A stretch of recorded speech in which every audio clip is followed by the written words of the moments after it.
네네네. 주겠다고 네. 먼저 제안을 하거나 네. 혹은 거기서 막 해바라기 그림 같은 거를 준다고 네. 하는데 네. 보통 사건들이 끝나면 그렇게 성공 보수를 받는지. 변호사라는 직업이 어찌 보면 사람과 사람이 만나서 이루어지는 일들이에요. 그쵸. 대부분. 아니면 다른 사람 간에 있었던 분쟁을 내가 맡아서 이렇게 변호사로서의 업무를 하는 것이라서 사람을 물론 그 변호사 직역에 따라서 다른 여러 가지 분야가 있습니다만은 또 사람을 많이 만나서 얘기를 하고 그다음에 어찌 보면 저는 의사는 사람의 몸을 신체를 치료하는 사람이지만 저 변호사는 사람의 마음을 치료하는 사람이라고 생각하거든요. 직업 중에 하나라고 생각을 하기 때문에 내가 이 사람의 하소연을 들어주고 이 사람이 주장하고 싶은 거 그다음에 이 사람이 얘기하고 싶은 것들을 또 잘 듣고 이해를 잘 못하는 부분에 있어서는 또 잘 이해시켜주고 억울함이 없게 만들 마음의 어떤 그런 부분들을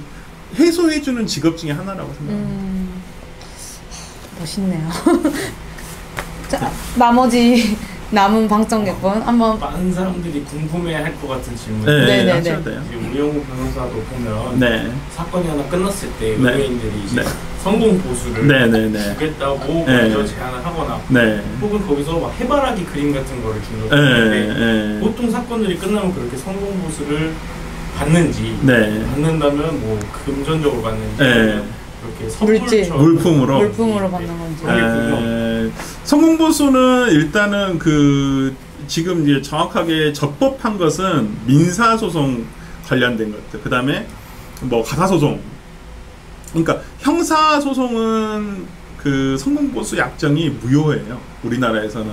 그러니까 내가 예를 들어서 무죄를 받게 해주겠다, 변호사가. 근데 뭐 성공보수로 뭐 예를 들어서 돈을 얼마만큼을 요구한다. 그건 다 무효인 약정입니다. 그건 대법원 판례가 그렇게 판례로서 굳어져 있기 때문에 변호사들은 상당히 불만이 많은데 그게 그러니까 예를 들어서 내가 뭐 형을 좀 감형을 시켜주겠다, 집행유예로 빼주겠다, 뭐 이런 식의 약정 자체는 그렇게 약정을 하고 난 다음에 돈을 약정하는 것은 다 무효입니다. 무효. 주지 않아도 되고요.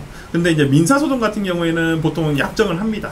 예를 들어 돈을 내가 뭐 1억을 청구한다. 근데 1억을 청구해서 내가 1억을 받게 하면 거기서 뭐 몇 프로를 성공보수로 주라. 그러니까 이 일의 성과보수죠. 그러니까 내가 예를 들어서 이렇게 해서 이 소송을 성공을 했기 때문에 거기서 이제 몇 프로 정도의 어떤 뭐 승리수당 같은 개념이죠. 그래서 주시기도 하고 실제로 민사소송이나 예를 들어서 가사소송, 이혼소송 같은 경우에서도 실제로 많이 주세요. 진짜 10원 단위까지 계산해가지고 그대로 다 주시기도 하고 하는 이제 저도 이제 변호사들이 또 그런 얘기 많이 해요. 변호사로서 업무는 실패해도 약정을 실패한 변호사는 무능하다고 하거든요. 그러니까 약정을 잘해야 돼요. 약정을. 그래서 저도 예를 들어서 우리가 돈을 줘야 되는 소송들도 있어요. 그러니까 우리가 맨날 돈을 받는 소송만 하는 게 아니라 내가 소송을 걸면 누군가 상대방도 변호사를 선임하게 되면 그 사람은 돈을 줘야 하는 소송이잖아요. 네네네네. 그런 경우는 이제 저는 이제 약정을 하지는 않거나 그냥 착수금만 받고 하거나 뭐 그렇게 하죠. 그러니까 소송의 유형에 따라서 다 다른데 어떤 성공보수는 민사소송이나 이런 데서는 대부분 있는 것으로 알고 있습니다. 저 이제 또 제가 질문할게요. 네. 저는 좀 신기했던 게 이건 다시 우영우로 돌아가면 우영우 명대사는 아니고 좀 불편했던 장면이 하나 있는데 제가 생각하는 판사님은 되게 중립적이시고 뭔가 어떤 이권이나 이런 거에 대해서 냉철하게 뭔가 딱 중심을 지키시는 그런 이미지의 직업군이셨는데 거기에 보면 판사님께서 변호인에게 어디 채시인가 본관을 물어보는 질문이 있는데 사실 좀 불편하더라고요. 그래서 저도 그 드라마가 거기서 이제 극적인 요소를 위해서 이렇게 쓴 건지는 모르겠는데 저도 그런 재판장님을 뵌 적은 한 번도 없어요. 한 그리고 번도 없다. 법정에서는 재판장님들이 그런 사적인 얘기를 저는 못 봤어요. 거의 안 하세요. 안 하시는 걸로 하고 그냥 그런 내용은 예를 들어서 밖에 사적으로 만났을 때는 물어보실 수 있죠. 근데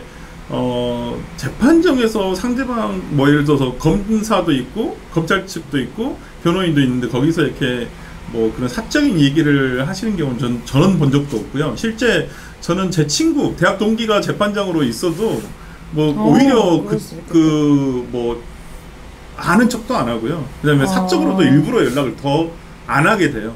괜한 오해를 살까봐. 내가 뭐 그러니까 내 친구여서 이겼다. 뭐 내 친구여서 불이익을 받았다. 뭐 오히려 그런 오해를 살 수가 있기 때문에 잘 안 하고 요즘은 특히나 재판정, 그러니까 판사들은 오히려 이런 변호인이나 변호사들과의 사적인 연락을 안 받습니다. 거의 안 받습니다. 거의 안 받고 거의 100% 거의 아니 뭐 제가 뭐 100%는 아니겠지만은.